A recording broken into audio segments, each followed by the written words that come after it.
अचानक शीत बदल किछि दिन हेब अधिक खरा हेबारे लागिथिला। फेब्रुआरी शेष न हेउनु पागरे एभली परिवर्तन हेबारे लागिथिला। तेबे एहारी भितरे आंचलिक पाणीपाग विभाग एक आश्चर्य कलापरी खबर देइछि। गत 24 घंटारे राज्य रे 3 रु 4 डिग्री ह्रास पाइछि तापमात्रा। पूर्व उपकूल और उत्तर आभ्यंतर ओडिशा रे दिन तापमात्रा स्वाभाविक रहुछि।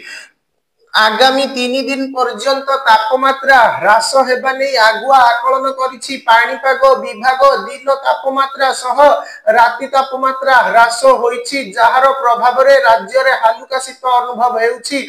आज गंजाम, गजपति, नयागढ़, पुरी रे घन कुहुडी नै सतर्क सूचना जारी होइछि। 11 तारिख पर तापमात्रा बढ़ी पारे बोली आकलन करा जाइछि। सेही परि पश्चिमा झड़ अपसारण पर उत्तर पश्चिम दिगरु ठंडा और शुष्क वायु राज्य मध्य को प्रवेश करुछि।